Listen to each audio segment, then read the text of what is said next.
Blog Talk Radio. Ba-ba. Welcome to the war room.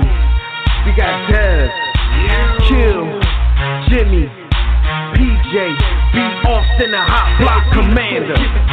How you wanna end a 1 or 2 hour show to keep the brain running with the premise to talk sports on a national level? Bold with the topic, sorta like the rebels. When it's game time, they like the Fab Five during prime time. Sports conglomerates speak their minds a little bit. For sports medicine and sports veterans and greats. The 4th and 26th, so the war in Kuwait. It's the war room with 5 nights at the round table. 5 Philly guys, diversified and educated.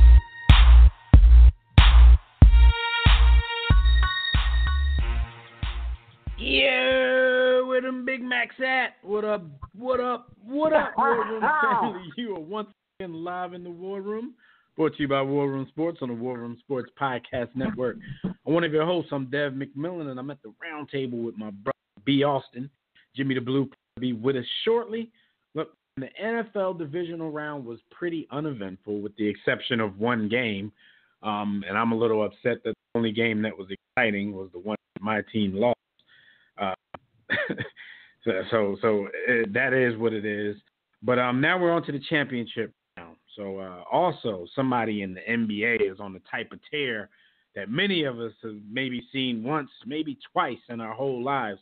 So we'll rap about that. Keep it locked right here. And if you want to get in on the conversations, just make sure you sign on right now to the JW Philly Realty chat room. That's blogradio.com/the War Room. Or you can join as usual on Facebook or Twitter at War Room Sports. You can also call us directly in about 5 minutes when we open up the Digital Extreme Tech Hotline.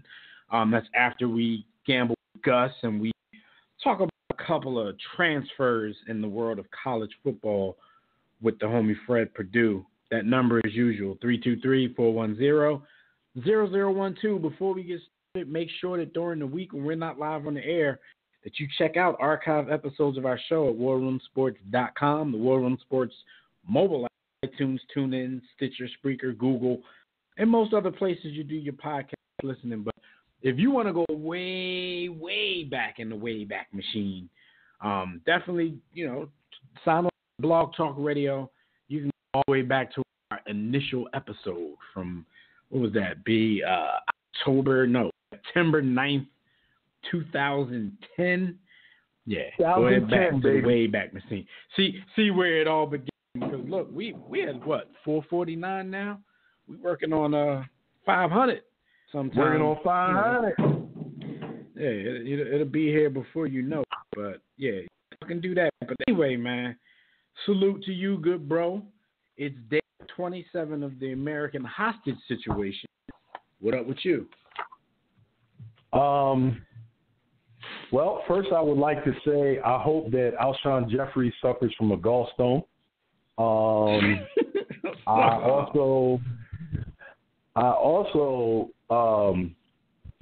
don't know what to make of your president. Yo, he is even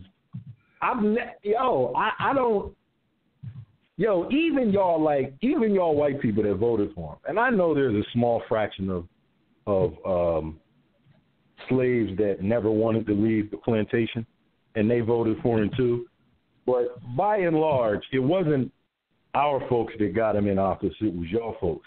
Yo, white people, how do y'all feel? Like, can y'all give me an explanation as to what? See, but the funny part about that, B, I mean, you're well versed in politics in America. It doesn't matter what he does. It doesn't matter what they say to each other at home in the privacy of their own homes. They won't admit it. Still out here in public defending it. Like everything he does, they defend this dude. I mean, we'll talk about the whole Clemson thing a little bit later. But, I got into an argument with 2 Trump trolls on our page about that and still defending him to the death. I mean, they're defending him just against jokes. We're just laughing because the dude's serving Big Macs in the White House. And they politicize that. This one dude is on the page talking about the Democrats this and Democrats that. I'm like, dude, first of all, I don't identify with any of these divisive political parties in your country. So, taking shots at the Democrats is not going to get you leeway in this conversation with me. I'm here for the jokes. Your man served Big Macs. Bottom line. I don't even get that. But, I heard you take the shot at my man Alshon, man. I feel sorry for him, even though, I'm an Eagles fan first. And, I never believe in this type of thing, but, they really seem point at the end of that game like it could be that team of destiny that people talk about every year. Because what's the odds that Will misses that field goal? Just like the last week when the kicker missed the field goal. I was buying into the hype. But I know we've come back to earth. It was one of those things like the game is done. You didn't really feel hope. And then this dude misses, and you kind of step in your seat like, yo, maybe it is something to this team of destiny type stuff. Yeah. And they were moving the ball pretty easily down the field, and the person on the team with the best hands decided, like, I ain't messing with the ball in the play. you know me, and I know you. And as Philadelphia Eagles fan, as Philadelphia sports fans, we both know at 9-7 we didn't deserve to be there. At 10-6, you don't deserve to be in the Super Bowl. So 9-7, I'm like, yo, we could have kiboshed all of this. But once you win against the Bears, you start to believe, especially the way we won. If we'd have won that game, oh my God. Oh my God. That's what I'm saying, be like, I tell people this all the time, and I know I can speak for you as well. We waited so long to win a Super Bowl. Yo, the way we felt at the beginning of the season, the Eagles could have went 0-16, and we would have laughed off every single game. But they get into a situation where they sneak into the back door. They win a game against, a higher seed than themselves, a game they were supposed to lose. They come out like gangbusters against the number 1 seed, and they're in it until the very last drive. They tricked me, and just like I know they did you, they tricked us into caring again. I wasn't ready to care again until maybe next season. I waited 41 years of my life for a Super Bowl. I'm not greedy. I'm not going to sit here and be like, oh, man, they're going to repeat. I didn't care about the people that were until the age of 44. The people all throughout, when we look trash throughout the season, the Eagles, that Super Bowl a fluke. They're not even going to make the playoffs. That don't bother me because you can't take the trophy. This ain't Reggie Bush's Heisman. You could call fluke all you want, and then they actually get in and try to prove that they weren't, and they get you to Karen. So at the end of that game, it wasn't like it used to be. A loss like that would have put me for like a week, but that was a bad evening for me. Like I didn't want to do anything that evening. I didn't want to talk to nobody that evening. They tricked me into that, B. I'm not even like that anymore, but they tricked me into that. But anyway, man, let's get everything going because we got Gus waiting on the line to give us his picks for these NFC and AFC championship games. Fred's going to give us 5 minutes on the transfers and college football. So let's get right into it. Hot topics and the segments from our brothers brought to you by MyBookie. Let's talk real quick about the money you can make betting on games with MyBookie. The NFL championship round is here, as we just said. So if you haven't checked out MyBookie, this is a real time to do so. Lay down some dough on the biggest games in NFL, in NFL and the biggest games in sports. Join the War Room and thousands of other online players placing bets at mybookie.ag. You guys are tired of getting a runaround from these other services when it's time to pay up. That's why we urge you to join MyBookie. If you win, they pay fast, no hassles. You're wasting your time gambling anywhere else. They even have in-game line betting so you can place wagers after the game starts. I know that sounds crazy, but join now. MyBookie will match your first deposit with a 100% bonus. You heard that right, 100%. So you better hurry up. For that promo, or just use the promo code WARROOM, WARROOM. Activate the offer. Visit mybookie.ag today. Play, win, get paid. Period. All right, so we're going to get Manny on the line, fresh off of his trip to the motherland to make some picks for the NFC and AFC championships. Gus, welcome home, good brother. I hope you had a wonderful trip. Hey, how you doing? We good, man. How are you? I'm fine. Just adjusting to the timepiece a little bit, but I'm fine. I hope you had a refreshing getaway. From what I hear, it's always good to get over to the land. But a lot of Venuses, a lot of Serenas, a lot of Naomi's, Pirates. How'd you do last week? Did you keep up with your count? Oh, I was terrible last week. I was riding all the underdogs, and the only underdog that I backed off on was, of course, the Eagles, and they're the only underdog that covered. So 0-3 last week, not too good. Yeah, they were the ones that's supposed to get touched up a little bit. Surprised everybody, including Eagles fans. We all had confidence that it was going to be a better game last time, but I think people will be lying to themselves if they said they expected what happened. All right, so let's go to NFC Championship game. The spread is 3 for the home guys. Who are you taking in this? Saints or the Rams? I'm taking the Saints. It's both games are rematches.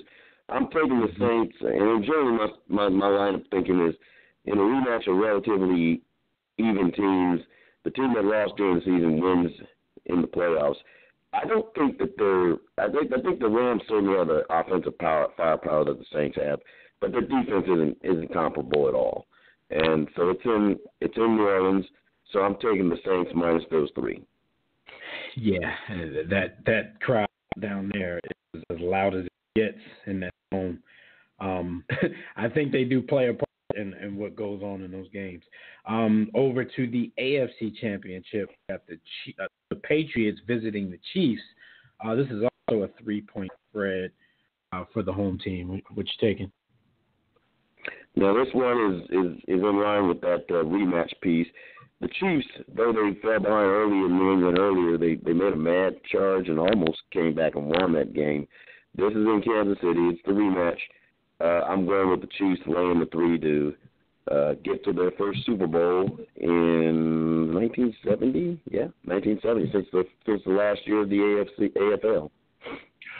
Well, just like I promised everybody, including Chiefs fan friends, I'm like, Andy Reid, it was never any bad blood with Andy and Philly. When he left, it was just kind of time to go, time for a new voice. So I'm going to put my support behind Andy, man. I really hope that he can get his first Super Bowl season. Jimmy and I talked about it off air a couple of weeks ago. Like, we were kind of looking at his resume, and we're like, it may just take one Super Bowl win for Andy Reid to immediately jump himself to the Hall of Fame, as far as coaching goes. But he got to finish the deal. He got to finish the deal because he probably holds every record for a coach who hasn't won a Super Bowl.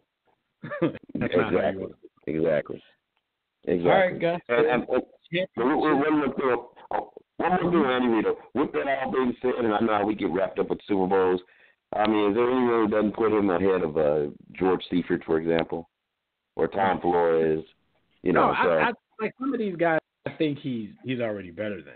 I'm not saying that he doesn't have a chance to get into the Hall of Fame without it, but I think as soon as he wins, there's no longer even a conversation. You know what I mean? Exactly.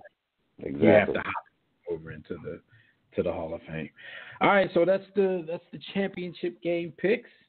Of course, we'll start our initial Super Bowl coverage next week. So, we look forward to talking to you for the next 2 weeks about the big games. So enjoy your weekend, man. Readjust to the time. And again, welcome back. I mean, not much to welcome you back to. The country is still in clown mode, but welcome back nonetheless, man. Hey, man, I'm sure you can't wait to get back over there, brother. Oh, yeah. I'll be back. All right. We'll wrap to you next week, Gus. All right. Take care. All right. Gus Griffin, everybody. Go get your picks in for the AFC and NFC championship games. All right, real quick, we got some college football to talk about. We got a couple of transfers, big transfers that are going going down, and we got Fred Perdue of Quick Slants to talk about it with us. Fred, what's going on, good brother? How are you? What's going on, fellas? We just woke Fred up from his nap. He's like, hey, what's up? What's up? Nothing much, man. You know, college football's over with, but you know, the lifeblood of it, or should I say, the transfer season, has really ramped up with some crazy guys. People still making waves out there, man. We got some big names that are on the move. Tell us about them and where they're going. Man, your guy, Tate Martell, going from Ohio State after talking a lot of cash money about Justin Fields, the guy that was supposed to come in. If you're going to take another shot, I'm just paraphrasing here. If you're going to take another shot, make sure it's the right shot. Well, he got out of Dodge really quick, and he came to my team. I didn't want him, but, he came to Miami. I didn't really understand the move. He's a shorter quarterback. Miami got a new coach. You have Manny Diaz saying he'll take anybody. He's just looking for a quarterback better than what they had last year, and Canes didn't have much of anything. Yeah, exactly. They didn't have much of anything. Yeah, Tate. We know. Like I've followed Tate since high school. I watched the Netflix show that he was featured on, QB1, the first season of that. You tend to, like, once you watch him behind the scenes, you tend to start to like the dude and how he operates. Other people will probably see him in a different light. Oh, he's an a-hole. I'm one of those people. Like he used to get on Twitter. I saw the show, and he's an a-hole. Yeah, he definitely used to be, I don't know if he still is, a loudmouth on Twitter. Very cocky, arrogant type dude. Those are the type of dudes I like. So, it might be different from me. But, what he said to Justin Fields when he was thinking about transferring, I guess he was thinking about Ohio State, you would think that he was ready for all that smoke. Like, he's talking about if you take another shot, then make it the right one or something like that. I'm figuring he's saying, look, I got this job after Haskins leaves. So if you come here, you're coming here at your own risk. But like you said, as soon as he signed on the dotted line, he jumped up out of Dodge. The coach probably told him, Justin's probably going to be ahead of you, so stop with all the rap. So, I don't know. Like, they're still appealing, like, if he's going to have to sit out or not, right, at Miami? Yeah, he's gonna apply for, at least he is, Tate Martell, that is. He's applying for a hardship waiver. Justin Fields is too. I think Justin Fields has a better chance at it because he played the card. For those living under a rock, Justin Fields was the number 2 quarterback in the country. It was between him and Trevor Lawrence, who just won a national title at Clemson, right. And he was somewhat promised to be the guy at Georgia. I don't understand the thinking behind that when the guy in front of you was just a freshman, a true freshman in Jake Fromm, who was also on that QB1 show. If you have not seen it, please go watch it. Right. Jake Fromm was on pretty good. Season 1. Justin Fields was on season 2. So exactly. I never understood that either. I'm like, why did he even sign with Georgia? But maybe they just didn't think Fromm had a good footing inside the program, and then Fromm went out and played. Maybe he played better than anyone expected. I was confused about that whole thing in the first place. Like, why did he sign? Anyway, he's at Ohio State now. He's applying for the hardship. He's basically saying that someone from the baseball team at Georgia or someone along those lines called him the N-word at some point while he was there. So, hey, we talked about that before. Hey, we got the card. Sometimes you got to play it. So if it's going to get you out of that sitting out for a year, then do what you got to do. Now, one last question for you, though, about Tate Martell, since he's down at your program. Let's say he does apply, and let's say he does get the waiver. Does he start for the Hurricanes this season? Ooh, that's a good question because you have N'Kosi Perry, who's been in trouble twice. He was the starter last year. He sparked the team a bit, but he's very immature, and Manny Diaz, a little birdie let me know that Manny Diaz is kind of upset with him, and he's kind of in the doghouse. I wouldn't be surprised if he transferred. Just putting it out there. And then you have Jaron Williams, who was one of the top recruits last year as a freshman. He didn't get any run really, and that really was a head scratcher to me. I think there's going to be an open competition, and more than likely the third guy out is going to transfer, which will probably – I'm just putting it out there. It's probably going to be N'Kosi Perry because he's already in the doghouse for a couple things, and he's just going to be – he's a little bit behind the eight ball, and he hasn't really picked up the playbook.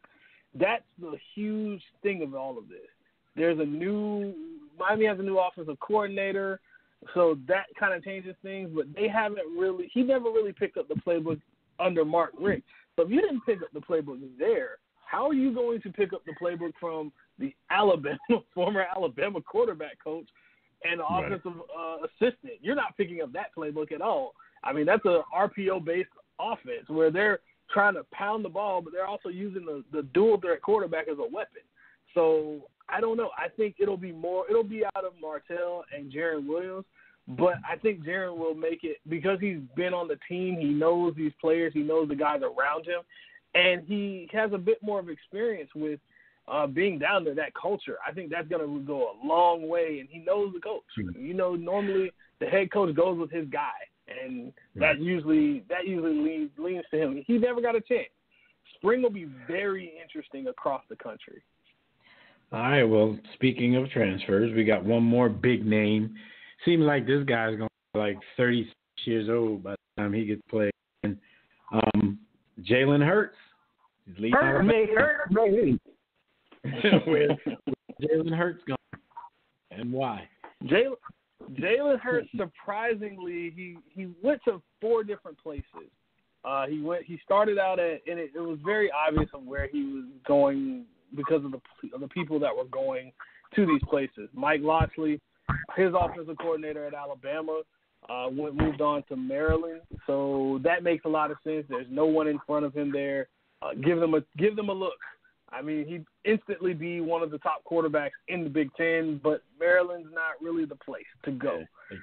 Then you look at Oklahoma. You could go to Oklahoma under Lincoln Riley.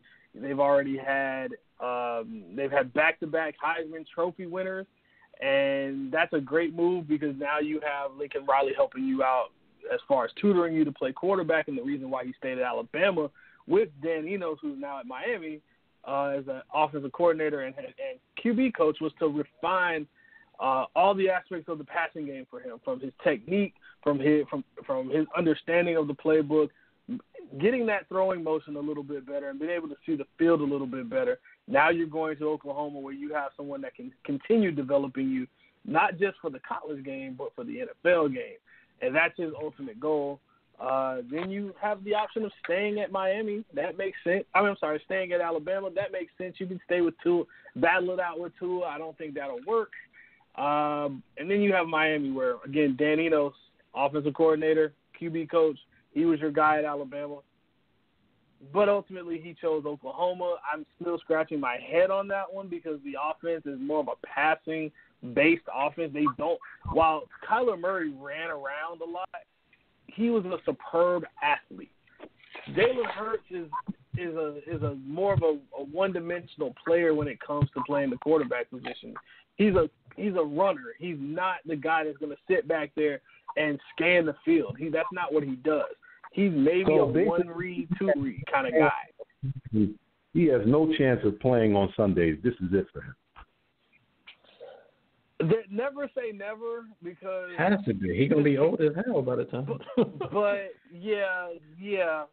I mean, this is his senior year. I mean, he's gone through the process. So, unfortunately, this may be the end of the road for him as far as quarterback is concerned. I actually think he could be a pretty good running back if he went on to the NFL. But you know how guys like to play quarterback. I saw him a couple games this year, and I said, man, he could be a pretty good running back. He has the size to do it. Now, does he have the heart to do it? That's different. But as far as the college game is concerned, Oklahoma's going to have to adjust their offense a bit. But he's walking into the same situation that Tate Martell was going to be in, because you had, or actually more like Justin Fields, because Spencer Rattler is the number one quarterback prospect in the country, and he's pretty good. I think he might have a chance to fight for that job. The backup to Kyler Murray was Austin Kendall. He actually just transferred to West Virginia, so he knew something was happening. And now Jaylen Hertz steps in, so now he's the older guy going in, having to fight off the young guy. If I'm Oklahoma, maybe you redshirt Spencer Rattler, play him 4 games because now you can get away with it. Give him some experience. Don't play him that 5th game, and let Jaylen Hertz do his thing and let Spencer Rattler develop. But I don't like the move for Jaylen Hurts to go to a team that's what they do. They're a passing-based offense for a guy that's not one of his strengths. I think he's trying to prove something. All right, so, we'll see how that happens. Keep us posted on anything else that happens. You're always just a call away. Anything happens and you want to come on and talk about it, you always got a few minutes. All right. Hey man, Brady and your chart and your dudes do look supercharged, man. I will give them that. Hey, I'm a little worried about this weekend. I gave my pick, so you can go check out cover 2, but I'm a little worried, slightly worried. Just like that deal they made with Lucifer is wearing off when Andy and the Angels, man. Crazy stat before I get out of here. Bill Belichick against Andy Reid with the Chiefs has given up an average of 38 points in 4 meetings. I don't like that too much. Yeah. And that includes Alex Smith. That includes Alex. Fred, he ain't running with Donovan. He ain't bring Donovan McNabb to the game. I mean, Alex Smith gave us that work last year, and then, Pat Mahomes gave us a lot of – he scared me a little bit this year, and I don't know. I'm a little worried, slightly. Kermit B. Frog should scare you. So, Fred, we'll wrap to you. Whenever you got some more college football news, man, thanks for calling. All right, guys. Thanks for having me on. All right, no doubt. Fred Purdue, everybody. You can check out his in-depth college football analysis on Quick Slants. You can catch it at warroomsports.com or War Room Sports YouTube page. Also, Kyler Murray, he made his decision. He decided to declare the NFL draft. He had told the Oakland A's, look, if you give me $15 million guaranteed, then, I'll do this baseball thing. But he's one of those people that's not a surefire star in either sport. So he had a decision to make. I think he made the right decision going with football because he's still rumored to be going somewhere, possibly to go in the first round. So just by getting that first round draft pick, at least financially, he could be straight as he ponders the rest of his career and his career path, depending on what he actually does his first and second years in the NFL. I think he made the right decision. Some MLB stuff real quick, man. The sweepstakes on for Manny Machado and Bryce Harper. Bryce Harper actually met with the Phillies in Vegas a couple of days ago, and everybody's coming out of there excited. I said winter meeting. Winter meetings. That's where it gets done. Well, they met with him in Vegas. Everything seems positive. But there's still some experts out there who think that it could be posturing, maybe on the Phillies' part. People still think that it's a possibility that the Dodgers could swoop in and grab Bryce. Maybe end up back in D.C. or, at the last minute, the Yankees aren't making any noise, but they have the revenue to come in and scoop any of these guys last minute. God. They're not. They're rumored to be doing anything right now. So if you would have asked people like a day or two ago, they would say Bryce Harper is probably going to be Philly. He's probably going to be somewhere around the $300 million mark. Be something like $30 to $34 million per year. Like I said, some people also think that's posturing because they think the Phillies might end up with Manny Machado. And the two players, though, are kind of waiting on each other. It's one of those things like you sign first so I can command this, but nobody's. Yeah. Who do you prefer from a skill set wise and from a talent wise as they fit with the Phillies? But then overall, even if you take them in a vacuum, what do you think about each player's game? Not an easy question. I would probably lean towards Machado, even though we've always been big on Harper being here to actually see his career. Being 26 years old, he's about to enter the prime years of his career, but it kind of seemed like in the last year or so, he's kind of stepped back a little bit. But that's baseball. You slump sometimes in baseball. That doesn't mean that you're losing it or you're out of your prime or anything like that. I read something else saying that the Phillies might be trying to pair one of these dudes because they have, because they always say either or both. Like the Phillies, if they wanted to go for it, they have the money to try to sign both. But I'm hearing that they might be playing the long game, like 2 years on the road. And if Mike Trout ever makes it to free agency, they might be trying to pair one of these dudes with Mike Trout. Now, Mike Trout is from South Jersey. Huge Eagles. Trout coming home. In the area. So they thinking, maybe it's a possibility you can get him to come home, man. If you imagine a lineup where you got Machado or Bryce Harper hitting in front of Mike Trout, come on, man. They can call me to pitch. B, do I sound choppy? Because the people in the chat room said I sound choppy on their end. You do a little bit. Let me switch. Switch mics. Pause. Yeah. So that's interesting to see where these dudes are gonna end up landing, but we'll see. Machado, he's been offered, even though his agent is actually denying the claim. He's been offered something like 7 years or 5 years, $174 million from the Chicago White Sox, which everybody thinks is a lowball offer, but his agent is denying that it ever even happened. So we don't know. So this is interesting. All right, so moving into this weekend, B, we talked about it last week when you weren't here, of how they're trying to get $75, I don't know how and from who they think they're going to get that, for the pay-per-view with Manny Pacquiao and Adrian Broner. If this was like 10 years ago, I'd buy it because I'd buy it to see Adrian Broner get his block knocked off. But, old Pacquiao, I don't know if he's going to be able to do that, man. You got any thoughts on how you think this fight might go?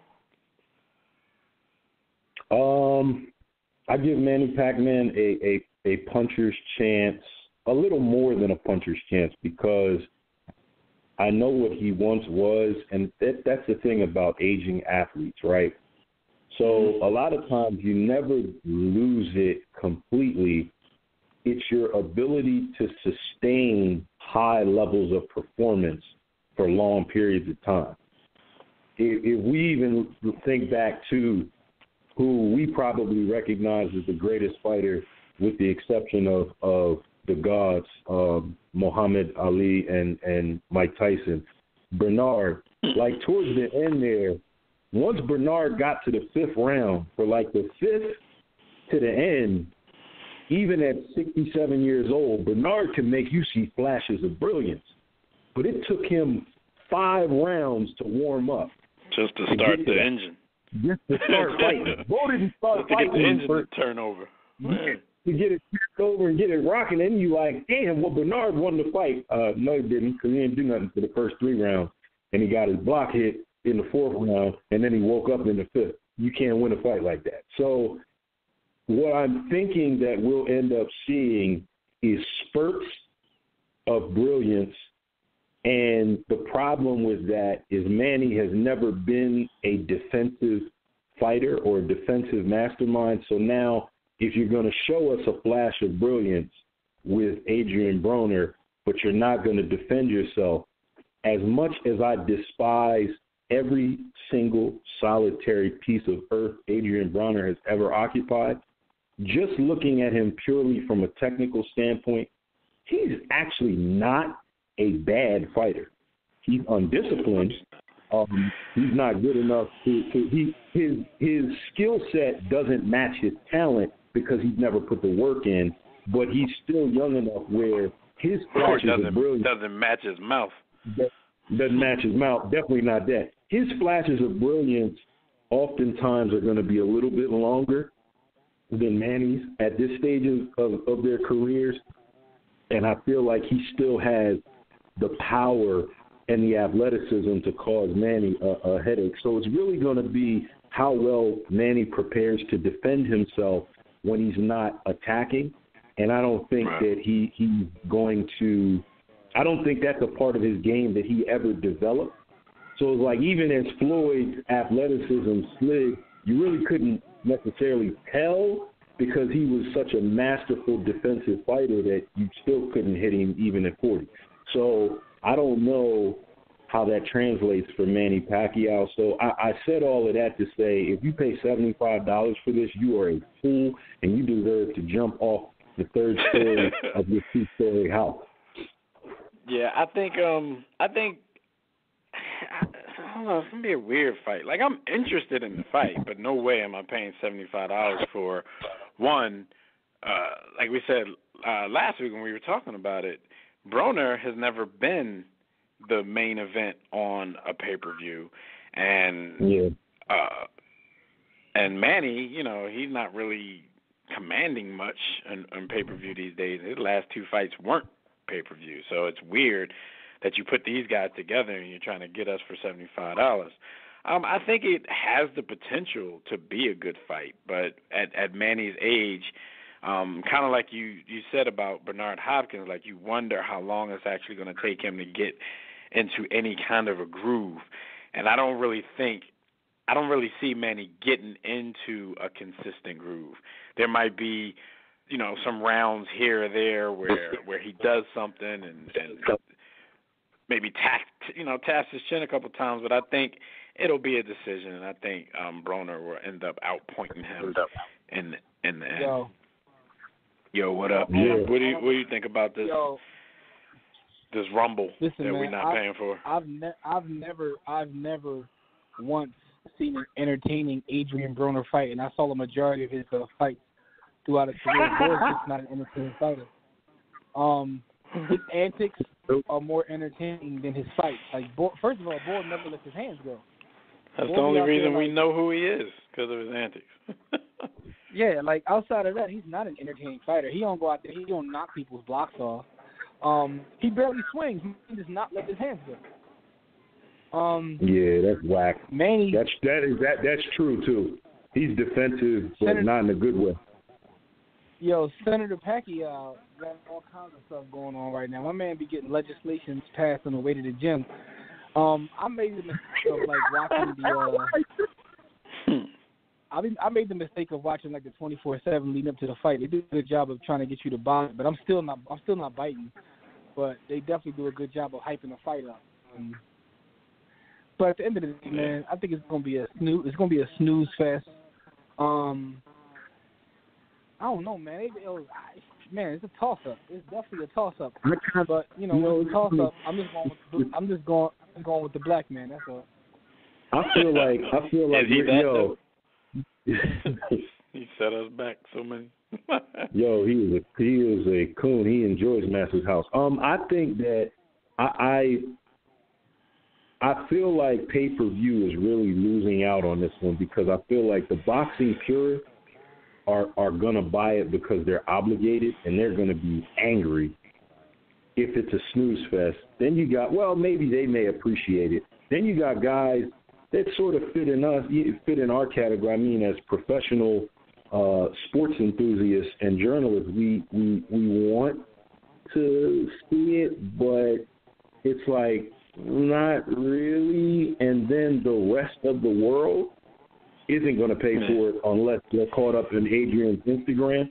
And so I feel like this isn't going to perform very, very well. What's the purse? Does anybody know the purse?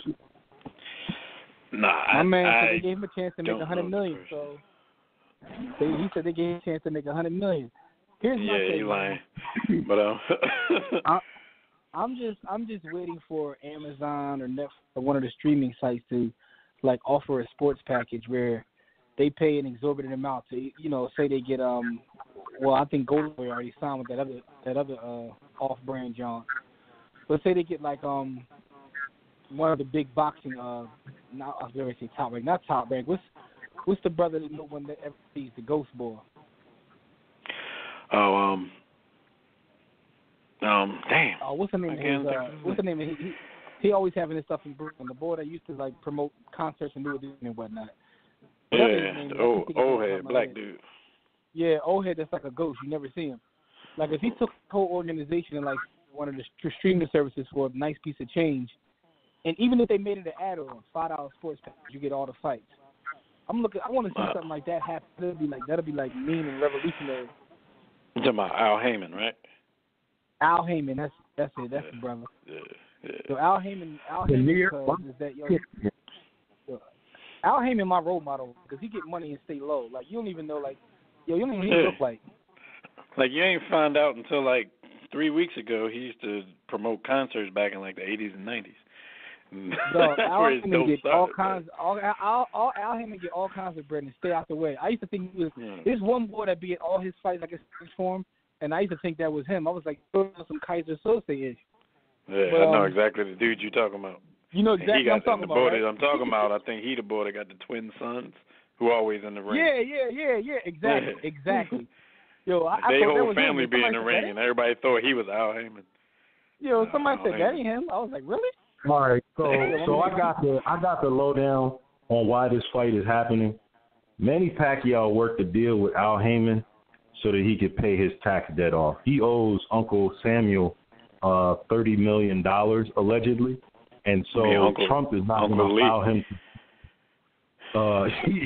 Trump's not going to allow him to leave if he comes into the country and tries to climb over that wall that's not built yet. So he's fighting this to pay that tax debt. And Adrian Broner just said, I don't care. Whatever y'all want to pay me is more than the million I've made to begin. So for Broner, they don't know what the purses are yet. They haven't confirmed them, but Pacquiao got $20 million to fight Timothy Bradley. They're probably getting a huge percentage of the pay-per-view that's not going on. Why you think that?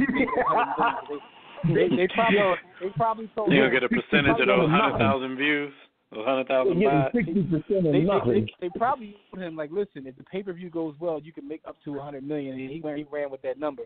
He ran with it. Adrian Broner. And Pacquiao just trying to pay. Pacquiao just trying to pay his tax debt. Now he did get a guaranteed $20 million for Timothy Bradley. How you got that much tax debt, but you out giving away money like for nothing?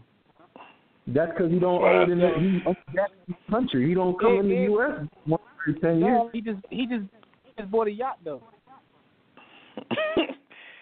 That just mean he don't pay his taxes. It don't mean he ain't got no money. That's true too. Not having money and not paying your taxes are definitely two different things. Some people just don't believe in it. All right, so shout out to Uncle Wesley Snipes. Wesley probably broke though. You'll never see him in no movies no more. Dark-skinned dudes ain't in style no more. The cycle passing him by. But no, he got replaced by younger cats. But go ahead though. Yeah, that's true. Younger black ass dudes. The NFL Conference Championship games. Gonna give some picks on these real quick. Gus already handicapped them for us.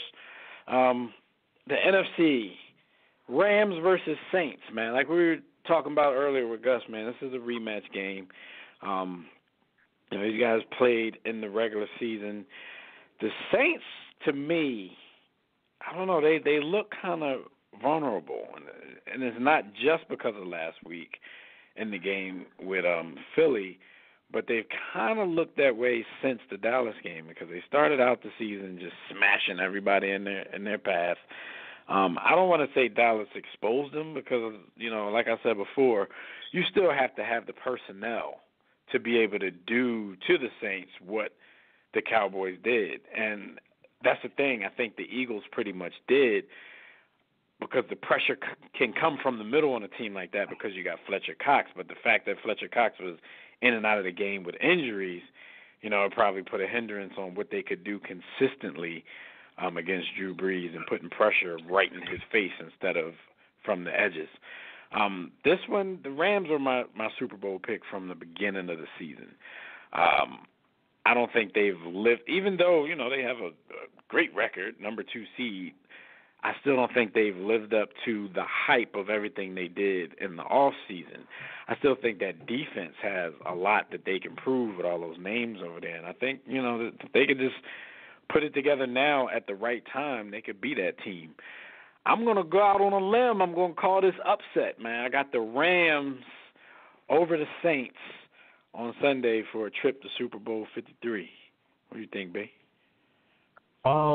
Is it really an upset? I mean, I don't know. I know you guys watched and saw what the Rams did to Dallas, but they played a brand of football where they went back in a time machine and sat at the feet of Jim Brown before he sold out completely and lost his mind.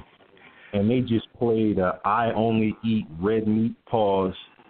I drink beer only. I drive a dump truck for no reason. Grown-ass man football. And they ran the ball all the way through Dallas's body. Like, I want to say down their throat. And toted it with the backup a lot. They toted it with CJ. My man CJ showed, shout out to them Andersons, man. My man CJ came out there with a very large belly and said, fat people can be athletes too. Give me the rock. And he stop me. He danced on them dudes, and then Todd Gurley came in and said, let me run real fast. They would smash and dash on them. I don't know if the Saints can stop that. I don't know that the Saints can stop,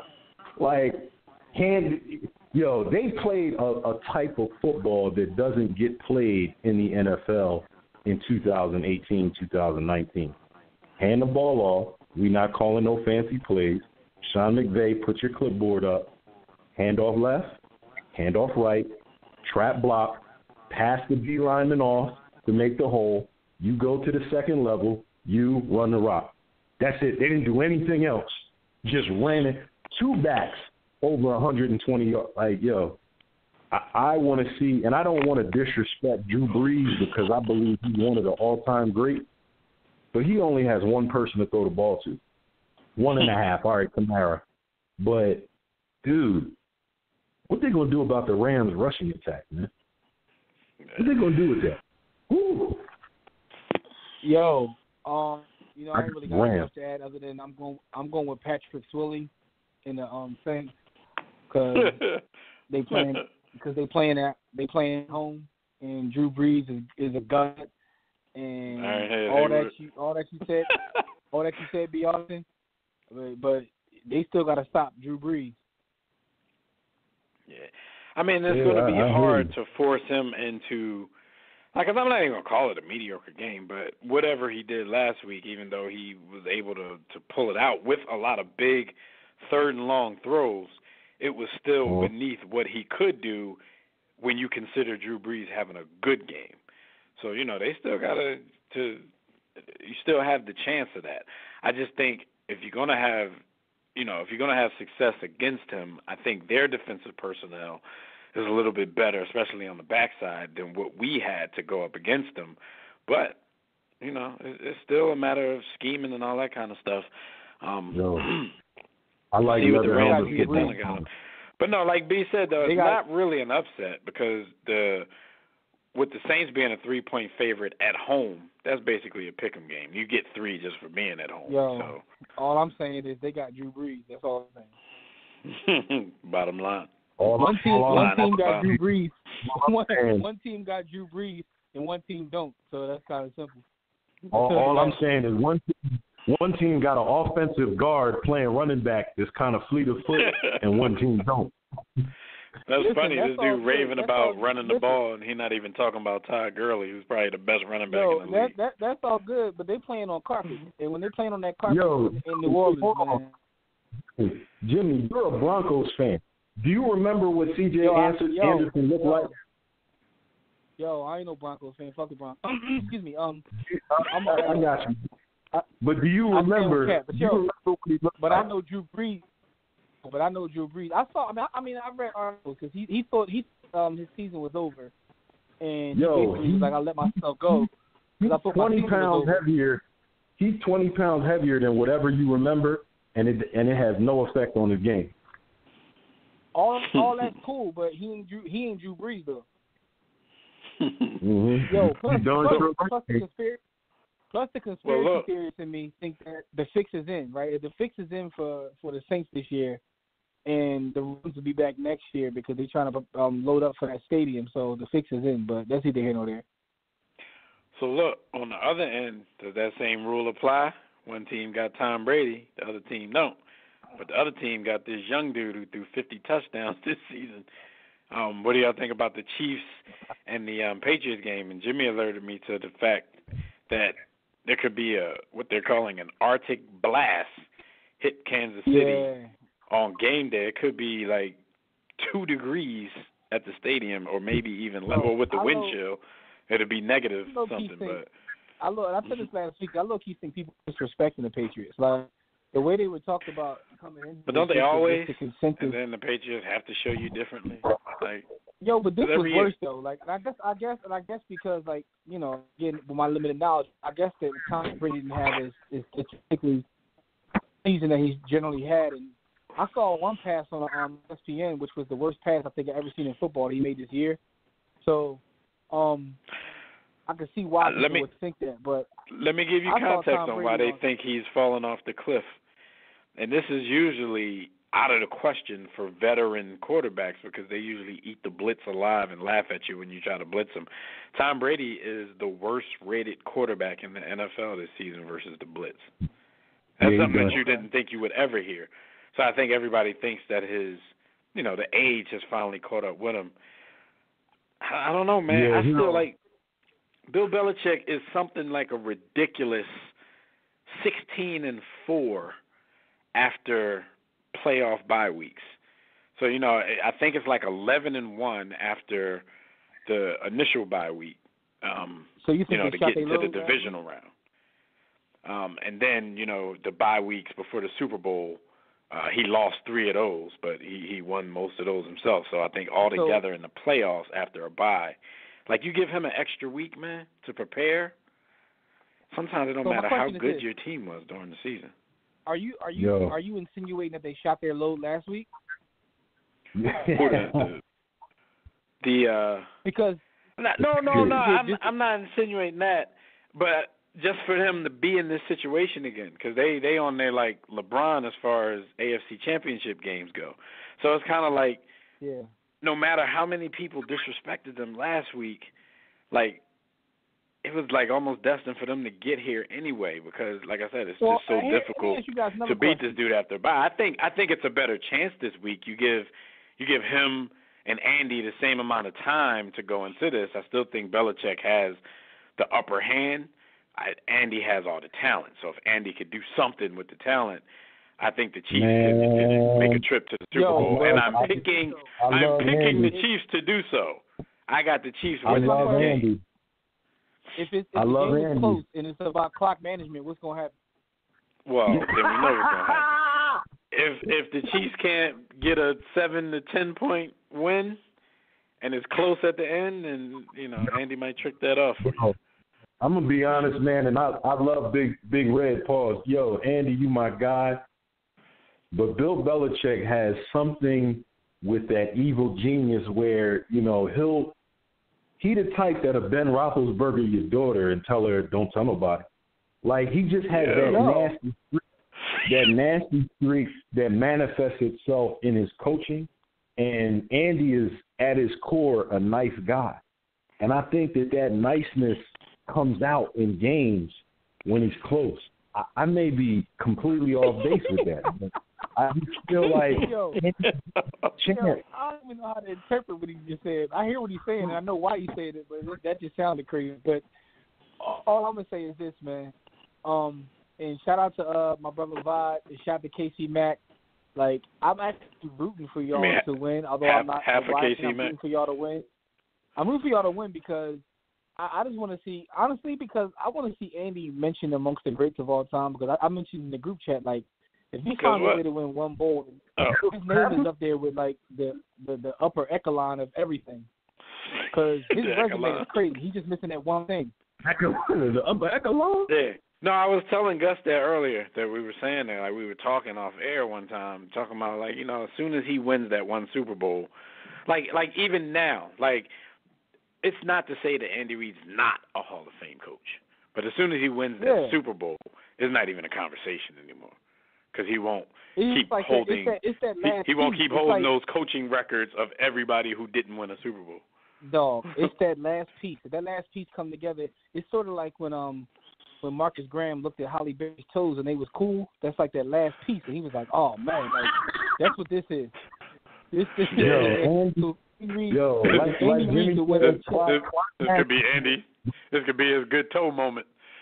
This is Andy's good toe moment, man. Good toe moment. But with all that being said, I saw Tom Brady on IG acting like a thot, but he was getting ready for the game in the gym. And he was banging many men by 50 Cent. And when I see Tom Brady listening to many men, I'm just scared for the Chiefs. I think Tom Brady in his bag right now. Yeah. All right, well, let's go to the phone line because we got Tobias waiting. He cursing me out like it's my fault. He always do. Tobias, what's going on? So, no, they got rolled. Oh. Roll damn Tigers. Roll damn Tigers. Hey, man. How about Jimmy didn't watch football? Hey, no. He reads. Hey, but here's the thing. I had to ask Cap's permission to call into the show today, you know. Yeah, you got to check with Cap. No, you got to check with nothing. I didn't like that, man. I didn't like the whole thing, man. I was like, hey, if folks want to get a check to perform at the Super Bowl, so be it, you know. That's just my thing. But these championship games, right, I think the Rams are going to win. Hold up, Tobias, real quick, just to let you know, you don't get a check for the Super Bowl, but that's either here nor there. Well, no, go ahead. There is no check. There is no check. Yeah, whatever, man. Hey, I think the Rams are going to win because I think Drew Brees is closer to the end of the line than Tom Brady. They don't even throw the ball deep anymore in New Orleans, and I think that's what I'm saying. But I'm saying they don't even take shots like Michael Thomas, somebody, Drew Brees. They're like a wounded duck now. But what they do. I don't know if you know this, Tobias, but Michael Thomas isn't faster than you. I know he catches a lot of passes, but he's not a burnt. He don't get deep. Well, hold on. Let me ask you guys a question because y'all can tell me. Because, like, again, Tobias may be wrong, but from what I'm hearing, Drew Brees had one of his better seasons as an MVP candidate. And Tom Brady is supposed to be, like, on his way to get like unemployment. So see, you saying that Drew Brees and their offense is definitely led by the running game these days. But it was an efficient season. But yeah, he's not everything like the bad bomber anymore. Yeah, everything he's is accurate short. as hell. Here's the thing that efficiency people is miss. real efficiency. It isn't dink and dunk efficiency. Like he's still hitting dudes 15, 20 yards Tom down Brady the field. ever went downfield though? Nah, Tom Brady won 5 take deep shots. going downfield. But most of the time, Tom Brady is definitely 2-yard dink and dunk to Edelman to White. Yeah. But see, here's the thing. I think what people miss out on, like how football's a team game. There were many years in a row that Drew Brees was 7-9, 6-10, putting up numbers until they got the run game and the defense. But I think the Rams are going to win now because Sheldon Rankins, the Saints stud defensive tackle, is out. And I think that's going to hurt them because I still think that the Rams, Jared Goff is more Sean McVay than Jared Goff, if you catch my drift. Hold on. What I hear is a little bit of NFC South biased, and I know that you stole my thought, B. Austin. God. Hey, I Saints a little bit more, but I hear a little Tampa Bay. I was about to cook him for the same reason. Hey, I hate the Falcons more than anybody, more than the Saints. But here's the thing. I know you do. I know you hate the Falcons more, but you hate the Saints too. It's like us in the NFC East. Like we hate the Cowboys the most, but we hate the Washington professional sports team too. We hate them. So and I think Cam was one of the most overrated quarterbacks. And I think Cam's one of the most overrated quarterbacks in the NFL, but that's here and there. So now you just go through the whole. This is gonna roast the whole division. While I'm up. But anyway, according to his peers, Cam Newton is the most underrated quarterback in the league. They lying because he dances real well. He probably hang out with Cameron Payne. He probably hang out with Cameron Payne all season. They can get their dance moves together. But his peers black. But his peers black. Case closed. You know the thing is about the Chiefs. Here's the thing with the Chiefs. Somebody guard James White out the backfield. Just put one man on him the whole game. That dude be like 18 passes, 75 yards. Somebody just guard him. But who? You put a linebacker on him, he's too fast. You can't waste the safety on him. Then time gonna go downfield on you. Cause Brock is wild. That's what Belichick wants you to do. Pick your poison, man. Pick your poison. Even though they're not superstars. We saw James White put up a 20 spot in the Super Bowl before. Pick your poison. Hey, you know what? And I got to touch on this whole first. I heard y'all talking about Jaylen Hertz. Hey, I'm glad the kid went to school where he wanted to go to, but the problem is it's more than quarterback that's throwing the ball. He just don't have the instincts to play quarterback in that offense. That's what I'm saying. So you got to have the offense. And, he don't have the instinct to play quarterback. After he saved y'all tail? He saved y'all tail this season. How you disrespectable? It ain't disrespect. It's the truth. That's why he ain't starting now. I mean, hey, just call it what it is. When y'all soon be deported quarterback threw up his line, couldn't play, and got shook, he came in and saved y'all season. Hey, speaking of that, all I know is that you got Chase Keenum at quarterback, and y'all paying him big bucks. That's all I got to say. Oh, now you ain't watching when your team sucks. Very convenient. But that's not anyway. I mean, first off, I didn't even know. Now you don't watch football. Bang. I didn't know Case Keenum was our quarterback. Yeah, but anyway, that's the case. If that's the case, we should watch football. But here's the thing. Like a lot of these quarterbacks, not Jaylen Hertz, but some of these other guys like y'all talking about, they transfer. It's like they don't even want to compete in camp for the spot. They're like, oh, you signed somebody else good, I'm out. And then when you transfer, there's no guarantee you'll start there. Maybe these kids just honest. They're like, man, that dude come in here, he better than me. I'm out. LeBron done cut all that competition stuff out. It ain't about competing no more. It's a whole different earth, man. New earth. None of it matters anyway because Clemson is. It all is going to be Clemson. It's the Clemson Invitation, the Tiger Invitational next season, right? Oh. Yeah, but they play in that. Yeah, because they play that weak ass conference. That's why. But shots fired. That didn't seem to matter when they threw a 40 spot on y'all though. Yeah. Hey, all I know is that they 2-2. I ain't hear a peep out of it when they dusted Clemson ass off the year before. Yeah, you talking about old stuff though. Yeah, that's what I'm saying. Yeah, but anyway, I got to bring these two things up real quick. First, I wish Donald Trump would have given them cats Taco Bell or them red hot wings to eat as kids, or maybe get fried bologna sandwiches or something. But cheap ass could have got them Chick-fil-A, at least. You ain't lying. Could have got them all Popeye and say, hey, I know your people like this, but yeah. But it's but also y'all they're like with Kyrie, and they're gonna touch on it. Can Kyrie keep anything to himself? Can he keep anything in-house? Y'all missing the point, man. Y'all missing the point of that. That had nothing to do with LeBron or Kyrie. Yeah, we're going to talk about that later, man. Jim. We're going to talk about that later. I told you, don't be letting Tobias come in here and steal the show, man. Hey, but all I got to say about that is it's just showing that, hey, we were kind of right about Kobe Tatum, that everybody was crowning him too early. The untouchable Terry Rozier is becoming very touchable right now. And Jaylen Brown, like we all thought, was just a guy who could jump high. That's all, you know.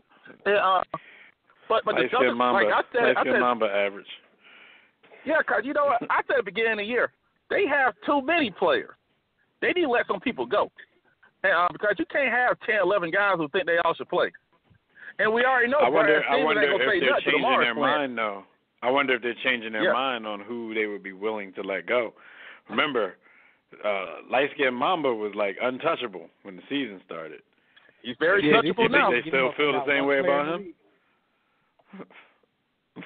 Because the thing is that, like Anthony Davis, and I asked this in the group chat today, they don't knock against him.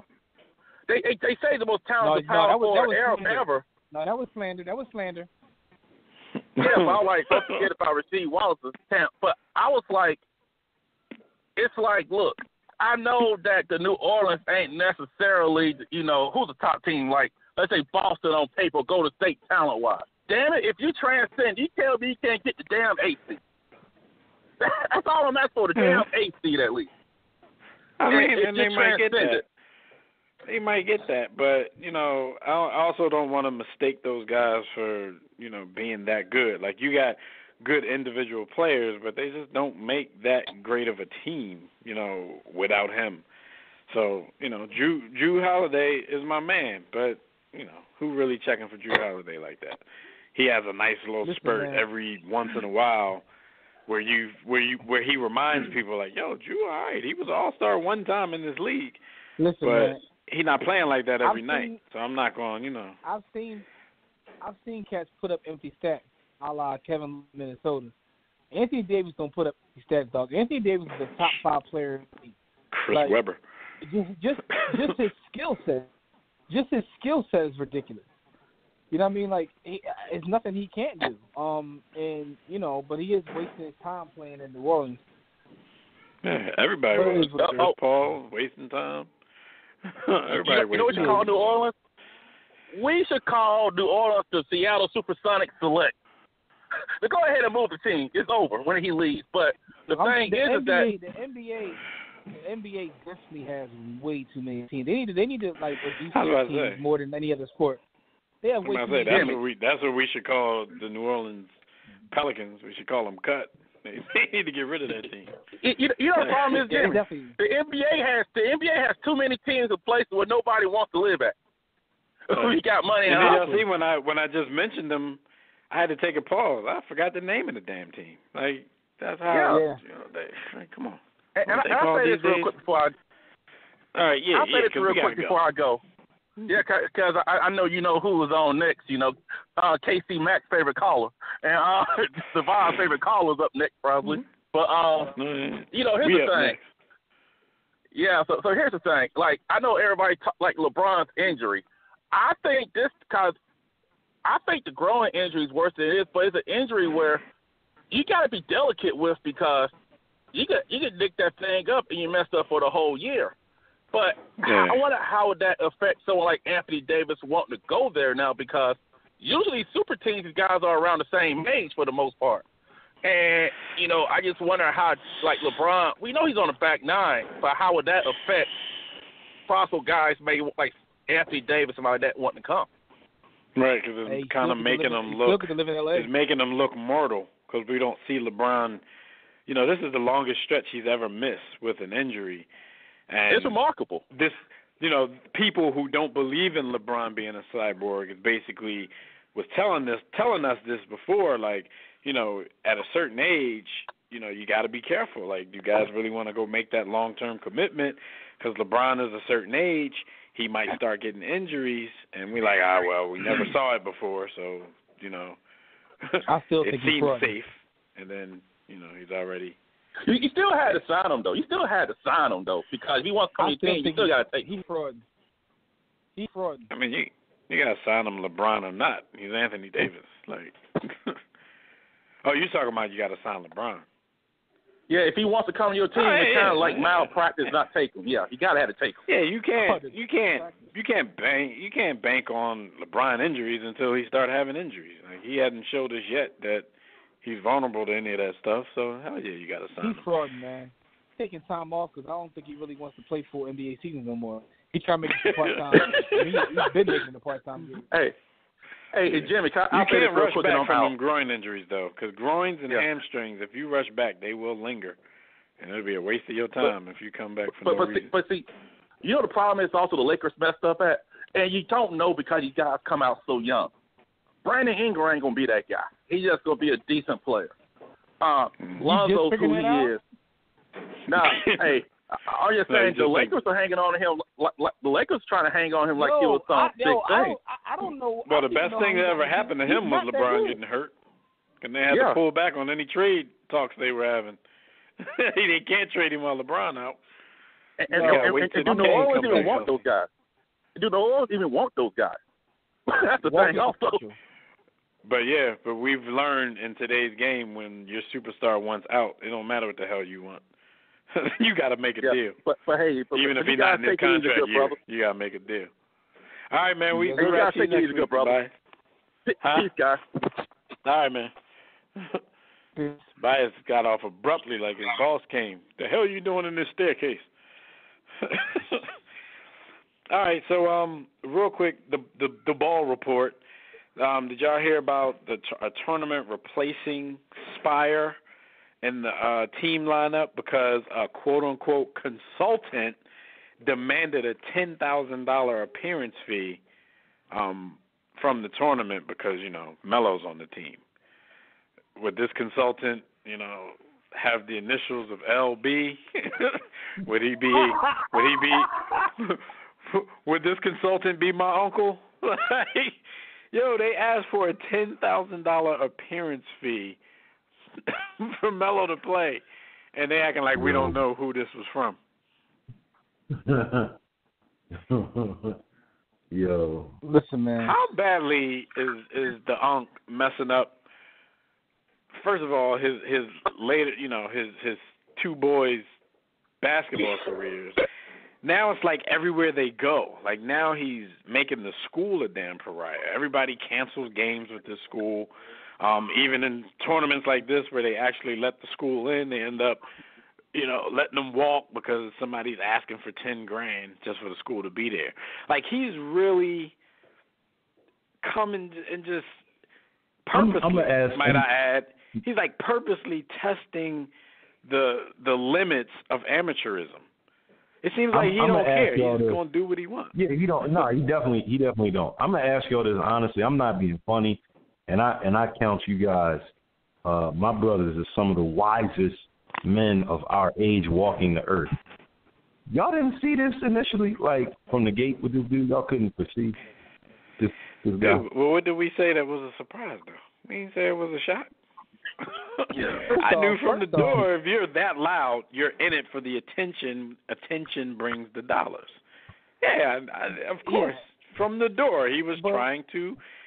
He raised these three boys. He was using them as his meal ticket. He's trying to get rich off his sons. First off, my question is, short of messing up their careers and doing things the wrong way, is there something wrong with trying to get rich off of what you trained all their life? No, here's my thing. I love the fact that he's my son in the basement shooting J's right now. I love the fact that he's basically giving the middle finger to all these rules because all these rules are antiquated, stupid, and you need a person like him who's willing to go across that line and go against that gray area. But at the same time, his middle son probably wasn't gonna make it to the NBA anyway, and there's still a chance that his youngest son is the best out of all of them. So yeah, I don't really know. We all say that. I don't know if he believed that from the door. I'm pretty sure as things went on, he started to believe that. But I think he thought he was sitting on three NBA prospects. But it ain't. Yeah, but it's not the middle son. It's not the middle son I'm even talking about though. He's done the most damage to the younger son. If the middle son didn't have the talent to do it, then it's not much he can mess up with, dude. I mean, he took him out of school. That was just an experience and maybe his only shot into getting into the NBA. But most people, like you said, don't think he's good enough anyway. Melo might be good enough. But what I'm saying is he does something crazy to mess up Melo's name every other week. I don't know. I think Melo's still trying to draft pick. I mean, it depends. It depends, right? If he gets in school to get a chance to play there 1 year, or maybe go to the new route. The NBA is trying to, they're trying to get rid of JBA. Well, JBA got rid of itself, but I don't know. I still think Melo will somehow end up in the league. Yeah, but I don't know if that's the only goal. If the goal is ending up in the league, like, yeah, I mean, a lot of people end up in the league after a lot of bad press, doing a bunch of things. But is that reaching your full potential? Like, Melo could have been. It's a possibility if they stay the track that they were on. He could make the league, be an early pick, and be like an endorsement maven. I think a lot of that stuff, a lot of those chances might be hurt because of the stuff that they've been doing. I guess only time will tell, but I still think that, like, his popularity, and he's already figured out a way to monetize off the popularity. He's supposedly got a nice deal from Zuckerberg and them. He's already figured out a way. They're basically the basketball Kardashians, and they, that's what they are. The fact is, some would say, and I've heard people say this, that like without him and all the nonsense, that the board wouldn't have been the number 2 pick. Everything has happened to work right with the Lakers getting the pick, him being there, perfect storm, so to speak. But I mean, I don't know. I just don't know. But I do like the fact that was definitely an LA thing. I mean, wherever they were picking, that's probably where he was going to go. Shoot, he might have been the number 1 pick if they were getting. You need someone to thumb your nose at rules in all these different sports because it's ridiculous. Yeah, but I'm not sure if it's going to change anything. He's just going to have his legacy. I'm not sure if it's going to change anything. I don't know. We'll see, though. Maybe not. Some things, I like some, you know me. I always explain that to the listeners. Like, I'm not like 100% riding with anybody on everything they say, or I'm not that way on the negative side for anybody. There's some stuff that Unc does that I love, and there's other things where I'm like, that's probably detrimental. But we'll see. We'll definitely see how that goes. Real quick, stat of the week, because we got some other important stuff we need to rap about. But stat of the week, man, the Houston Rockets are taking this three-point line thing to a whole new level. And a loss to Brooklyn, they shot 70 three-pointers. They only made 23 of them, but they launched 70 three-pointers, breaking their own record for how many three-pointers they launched. Also, they led by 6 in the final 30 seconds of regulation. Houston was 682-0 entering Wednesday when leading by 6 or more in the last 30 seconds of a game over the past 20 seasons. They had the most wins without a loss for any NBA team throughout that span. But they took it to overtime, and Brooklyn ended up winning that game. But 73 pointers, guys, like, is this going to start to become the norm? Because this was the same team that launched themselves out of the playoffs last season. Like, they didn't have anything else to offer. You know what I'm saying? They couldn't adjust and do something else when it wasn't working. They just keep shooting. Yeah, is that a good strategy? Your point is exactly correct. Now, not only can they not do anything else, but they got rid of their defenders, so they're not stopping anybody. And when I look at Golden State, if they are the golden standard, pun intended, like, as for as much three-point shooting as they do, Steph can get in the lane, no dribble. My man with no hands but can shoot. He finds a way to get in the lane, and they have post play that can get them a bucket when the pace slows down. I think that Antony has found a way to prolong his coaching career into forever because what he does fits the statisticians and the nerds, and it's only going to get worse. I think Houston is worse for basketball, far worse than Golden State. Even though people try and emulate Golden State and they only emulate one thing, I think it's funny that they only emulate one thing when Golden State gets a lot of points in the paint and can slow the pace down and really score from everywhere on the floor. They just happen to have the two best shooters ever. Right. And shout out to Scavio about our last conversation. He says LeVar sees the writing on the wall. This is the balls, Paul's last hurrah. We shall see. We shall definitely see about that. But, yeah, Houston is off the hook with what they're doing. And we're going to talk a little later at the end of the show about the tear that James Harden is on and how he's doing it. But for right now, we're going to talk about some things that happened this week while y'all were on the grind, some big topics that we need to get to. But before we do that, y'all know the drill. Y'all can hit us up on our website at warroomsports.com. But if you want to call in and speak with us about any of today's topics, dial the Digital Extreme Tech hotline, 323-410-0012. Press 1 when prompted. If you're already listening from your phone, just press 1 if you want to talk. And if you do call in, we're going to try to get to you. We got a lot of stuff that we need to cover ourselves, but we'll try to get to the calls as best as we can. No promises. All right, so what happened, Jim, this week? I heard it was a big week. What happened while you were on the grind, brought to you by Sports the Book, is basically it's the best sports book ever. If you haven't got it, kill yourself. Go get it at sportsbook.com or worldsports.com. But it's time to talk about what happened while you were on the grind. First thing we definitely got to talk about, and this is like pure comedy to me. But the national champion Clemson Tigers, who smacked Alabama around like they was like little petulant boys, had a trip to the White House. Everyone knows that the government is shut down, so President Trump decided that he would treat the kids to a fast food buffet, a bunch of Big Macs, food from Burger King, food from Wendy's, food from Domino's, great American food served on fine china with the best Hunt's ketchup. The visuals were downright hilarious. The memes were hilarious. It was just pure comedy. The bragging by the president was downright hilarious because he was bragging. He did something great. He was bragging as if he was like, you know what I mean? Yeah. Jim, before you came on, I mentioned when this briefly came up, I mentioned how, we have people who are still going to defend him tooth and nail, even when this is not about politics, even when we're just trying to get a laugh. You had a couple of Trump trolls on our Facebook page this week,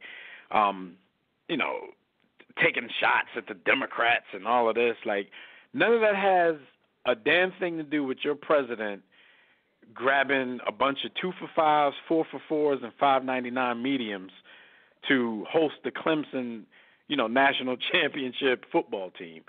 I thought it was hilarious. Like, let me say, they had burgers stacked up like pyramids on silver platters. They had the gold candelabras in the middle of the table, lit the meal by candlelight. They had the good fine china out. People weren't even taking the burgers out of the boxes and putting them on the china. They were putting the boxes, the dirty burger boxes, onto the good White House china. This is just, there's been a lot of excuses coming out for people that want to defend this. Like, this is non-political to me. This is something that everybody could get a chuckle at. If you're the biggest Trump call-off there is, like, you should be able to get a chuckle out of this. But like I said, people have to politicize every single thing. So there were so many excuses floating around. Well, the government is shut down. The kitchen staff is on furlough. This and that, just because of what he said. But nobody's, you're going to take that at face value. You're not going to vet what he said. And y'all know I have on very good authority, knowledge of everything that goes on in the White House. And talking with these trolls, it's like, man, you wanna tell these people like how you know things, but then you don't want to get other people in trouble. But I have on very good authority that 2 of the 5 White House chefs are indeed still at the White House. Only 3 of them are furloughed during the shutdown because I guess you don't need all 5 if the normal White House traffic isn't going to be there. Yeah, but are people forgetting that the president and his wife and his family still have to eat every day? So to say that nobody was there to cook these dudes a decent meal is BS. Like, I think if you go to the White House, like, you don't have to have the fanciest meal of all time, but I would expect maybe what you would get at an average wedding. You know what I'm saying? Before I walk into the White House and eat burgers and fries. If you're going to make this move, you could have went to a small business in the area struggling because they're missing out on money from, like, you know, federal employees not being there. And you could have put them on front. You could have went to, and I'm making this place. You could have went to, like, Jake's Barbecue. It still would have been a little crazy looking, but it would have been dope. It would have been dope. And you could have did wonders for Jake's business. Like Jimmy said, man, go to the barbecue place that President Underwood used to go to. Little hole in the wall. Exactly. Right? It's funny. That's what I was thinking of. He could have went right to he could have went right to Dr. Jerkenstein, put him on the map. Exactly. But instead, like but that goes to show you, he went with big corporations, like the big. But it's excuses though, because even if you wanted to go the corporate route, I mean, he has a hotel blocks away from the thing that bears his name on the front. They got a full kitchen staff. So that's what I'm saying. Like Jimmy said, if you wanted to do this, then do this, but don't use the excuses, because there were plenty of ways that you could have gotten them a better meal. If you didn't want to do that, just say, look, I wanted to get these dudes burgers. Not like I was going to stick around and eat and talk with them anyway. So eat some burgers and y'all get the hell up out of my house. Say what you mean what you say. The visuals were hilarious. This made for so many great jokes and just so many thoughts that went through my mind watching this, because it wasn't just that he did it. It was like, and I hate the fact that people had to politicize it, because I don't, like, this has nothing to do with policies or how stupid you think he is or how great he is. Exactly, because if Obama would have done this, I would have laughed at his ass too. Oh, he would have got caught. He would have got caught. Like, there's rumors Obama of been impeached. There's rumors that Wait a minute. There's rumors about a private party that Obama threw in the White House, where now they try to kind of diminish it, just saying, oh, he spent $65,000 on hot dogs and pizza, but the rumor was he sent away to Chicago. You know, Chicago has, their hot dogs are different, and they got deep dish pizza. So obviously, if this was true, this private party, he was trying to make it like a taste of Chicago. But this was a private party. This wasn't something, like a team visiting and you trying to show this to the press and show this to the world. If it was true, why they were mad at Obama? Because they claimed that he spent $65,000 of taxpayers' money to throw this particular party. Okay, and if that's true, then, it's easy to have a problem with that. But if Obama did this exact same thing, he would get these jokes just like Trump are getting these jokes, from us at least. So you don't have to politicize anything over here. I don't care who's in office. I don't care if my brother was the president and he thought he was doing something by buying somebody some Big Macs. He gonna get these verbal hands. So why people got to take it there? To me, that was downright hilarious, dog. Like, we enjoyed the whole day of cracking jokes on that, man. So right, and then he tweeted that he bought them some hamburgers. I don't know what a hamburger is. Shout out to the hamburger gang. You know what makes it worse? Hilarious. Is dude can't be honest about anything, because he told you what they ordered. They ordered like 300 burgers, but then after the thing, he went on record saying, it was 1,000 burgers, 1,000. And the people there were like, it was nowhere near 1,000 burgers there. 300 and 1,000 is a giant range. It's like, dude lies about anything and everything, and he will just, like, if it comes out of his mouth, he believes it, whether he really believes it or not. Like, he'll say anything and Slim Charles on it. Maybe one burger equals 3 burgers. Maybe. That's that new stuff. I can't wait to taste one. Funniest thing is, I see like a bunch of different celebrities and people making offers to the students. Like I saw Quavo from the Migos invite him down to Atlanta. He's going to take him out and show him a good time, but I know that'll lead to plenty of sanctions. He said the QC headquarters. I'm not well versed with the Migos, so I guess the staunch hip-hop heads or just Migo fans know what the QC headquarters is. What's that, their studio? That's their quality control. That's their record label. Like, so that's like their okay. All right. I didn't know what the hell he's talking about. I thought it was like I thought it was the Quavo Center. I thought he was inviting them to the Quavo Center or something. Yeah, but I tell you one, though, that'll probably lead to all kinds of sanctions and probably amazing footage for IG, but all kinds of sanctions. Michael Strahan Aisha Curry ordered. She offered too. Aisha Curry, she cooks. she offered. I don't know, maybe some burger boxes, but she offered. Yo, Michael Strahan said lobster. What do you say? Lobster and caviar. Lobster. Yeah. See, now I think Michael Strahan was taking it too far, and of course he's taking it that far just to spite Trump. So he's trying to go on the opposite end of the spectrum of ridiculousness because they don't need, it doesn't have to be lobster and caviar. It didn't have to be Big Macs and junior bacon cheeseburgers either, but they don't have to be lobster and caviar. But people are going to make these ridiculous type offers because they're trying to show up the president. So, yeah, like, Michael, just bring them dudes in, like, give everybody a chicken breast or some salmon, call it a day. Like, would y'all even want caviar if it was offered to you anyway? Caviar is overrated. It's trash. Caviar. I bang with lobster, though. All lobster is good lobster. Yeah. Oh, and plus, you know how much lobster you actually have to eat to fill you up? These are, football players. Yeah. Like, you got to have a whole lot of lobster just to get anybody half full. So, if you really want to go like that, get these dudes a steak or something. You know what I mean? Dog. But, yeah, this whole thing.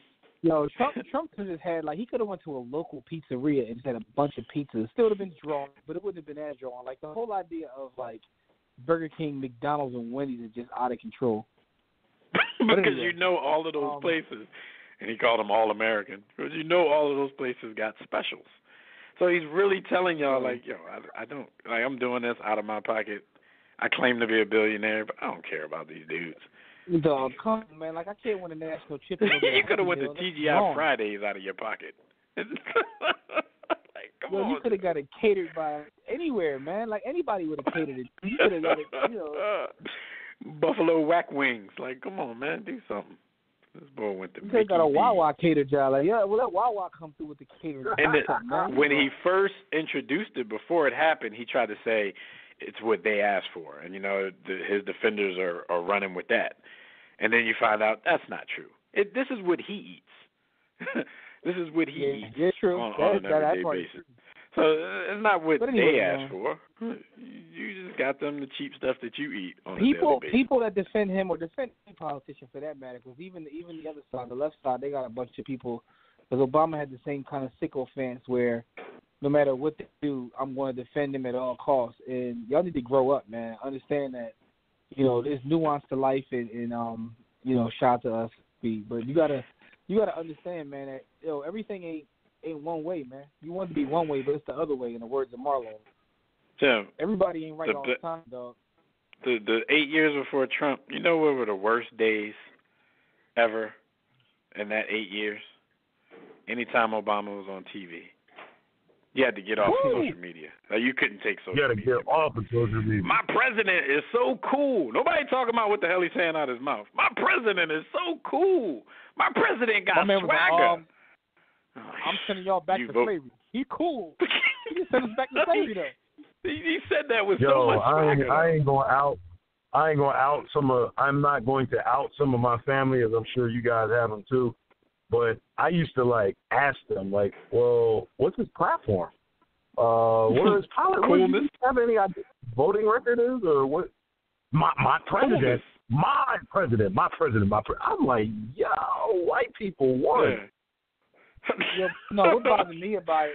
Because now they don't accept the president, but when he was in, nobody else could claim him. He was my president. But no, see, my problem with that is with a lot of the younger generation who didn't do their due diligence in terms of what he was. Some of the older people I talked to, I didn't agree with it, but I got their perspective in terms of people that lived a long time and thought they would never see it. So for them, they're like, yo, he could do what he wants to. The fact that I saw this before I deserve. is something special to me, which I get. But for me, that was my whole thing with Bull. It was pride. You know what I'm saying? Like the night he won the first time, I shed a couple thug tears. But then, for us, people that are still fairly young and most of these policies affect, after a while, we like, all right, now let's see what you're going to do. Some people never got to the let's see what you're going to do part. Like Jimmy said, like older people, they like, man, ain't none of this stuff. I don't care. Like, I just get to see this before I die. I'm out of here anyway. His policies don't affect me. Yeah. He's gone in a couple of years. That's big, Yo, that's big fact. Like, I ain't gonna hold you. My grandmother passed away after his first term, but when he ran, that night was like the happiest I saw her probably like my entire life. The night that he won, I was like, damn. So, but she told me like, listen, I lived through the Depression, so therefore, this is something she never thought she'd see. So I understood that. That was a crazy, prideful moment. My point is there's nobody walking the face of the earth, including my own mother, who's right all the time.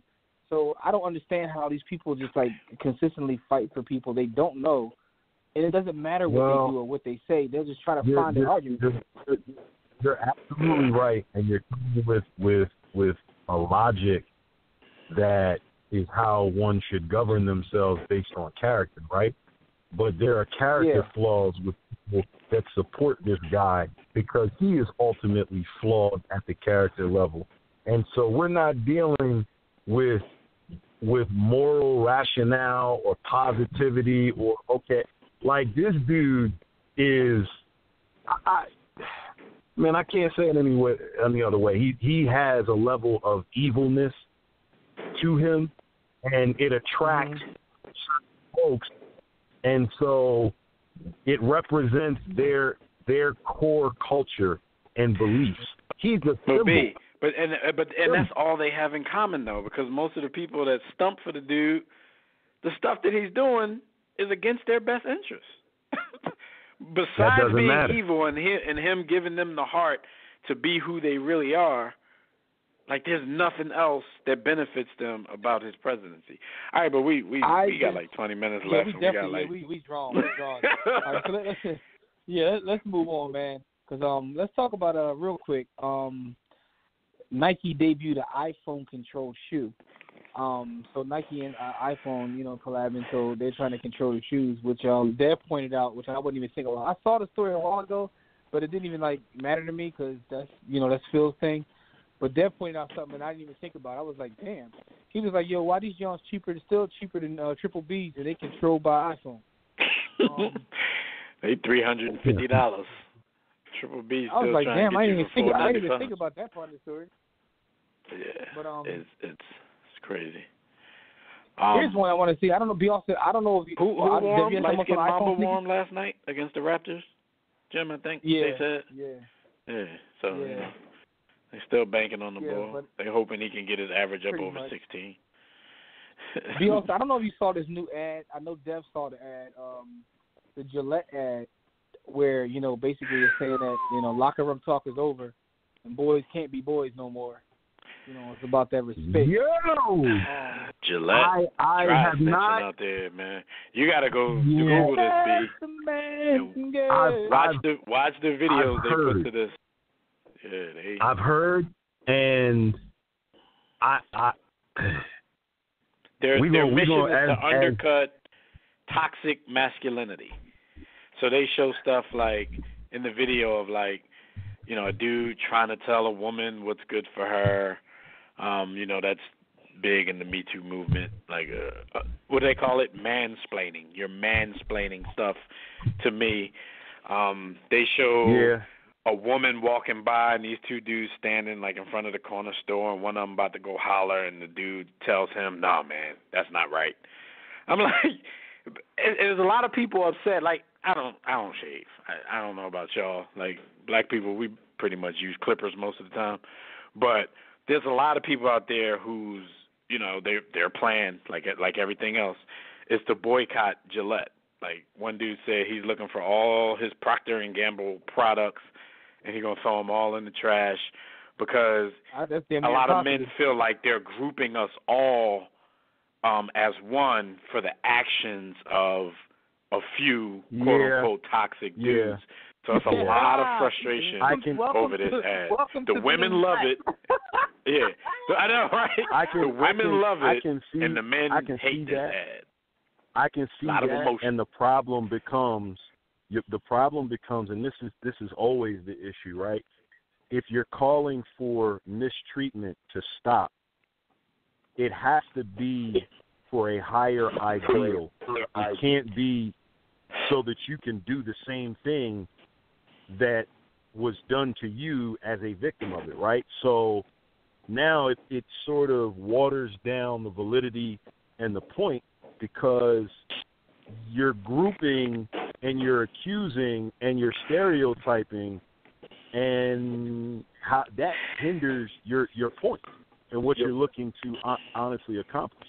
Listen, man. And they're basically talking down on people, because the internet is undefeated. They've already dug up a photo of a bunch of women in bikinis with Gillette written on their butts.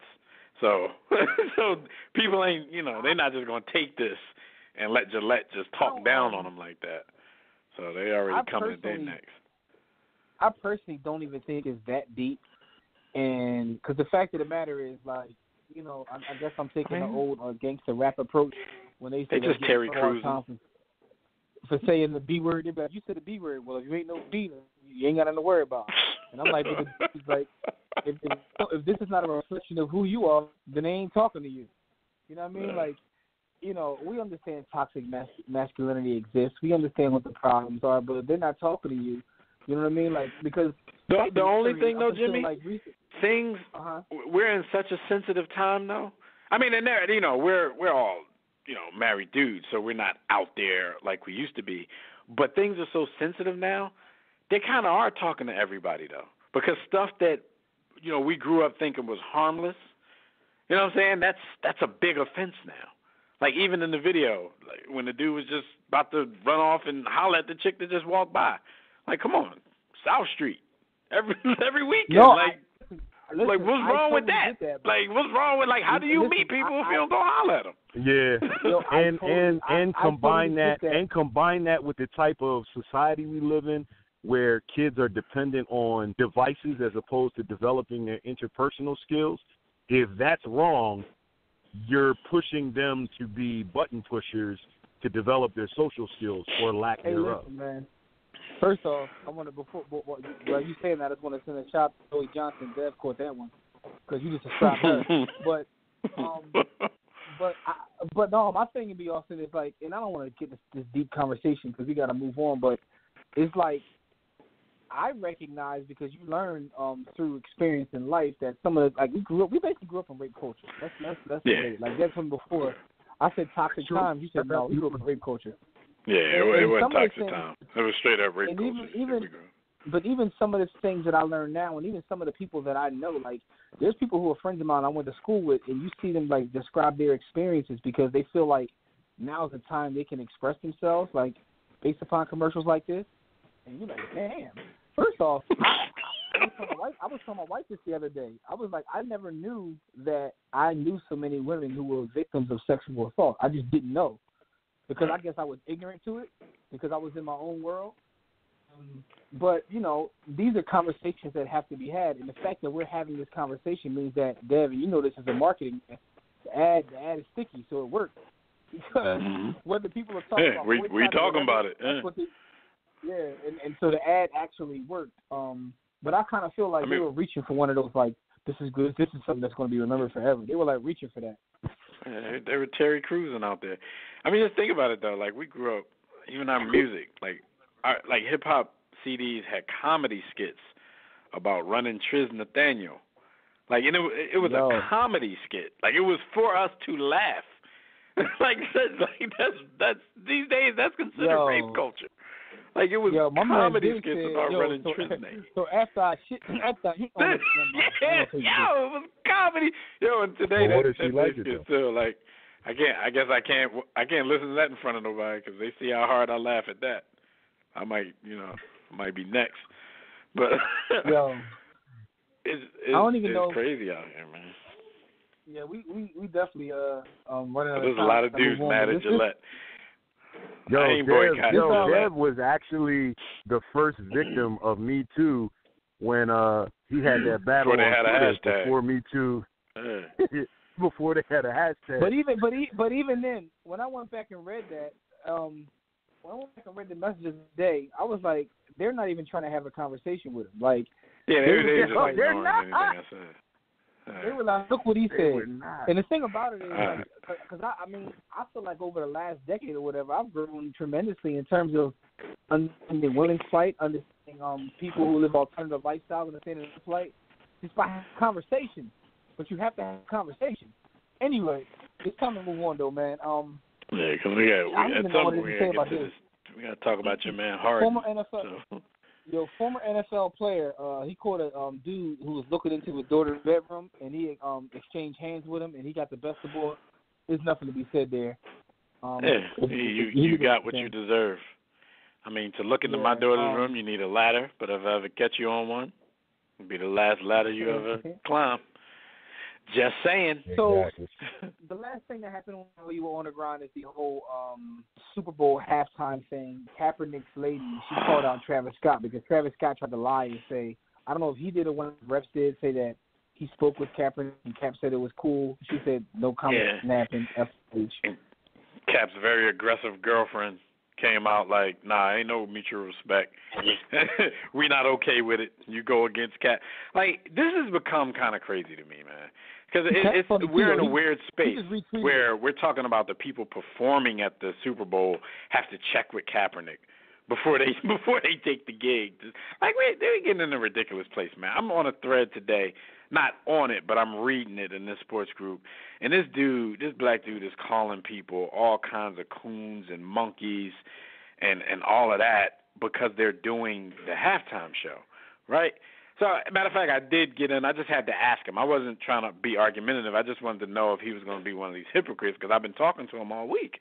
So I asked him, like, I didn't ask him if he watched football, but I asked him, I'm just curious to your thoughts, but if, Travis Scott and Big Boy and all of them and Gladys Knight are coons and monkeys, like, what are your thoughts on the players who still play in the NFL? I'm like, because there's going to be some black people performing at the Super Bowl, and I'm not talking about the people who are, singing and dancing. I'm like, what about those dudes? He basically said, yeah, they coons and monkeys too, but that's the way they make their living, so I'll give them a pass. I was like, I ain't nothing else to say to dude. Y'all know I like to get my debate on. I ain't nothing else to say to dude, man. It's whatever. But I've seen people this week. All the position players for the Saints.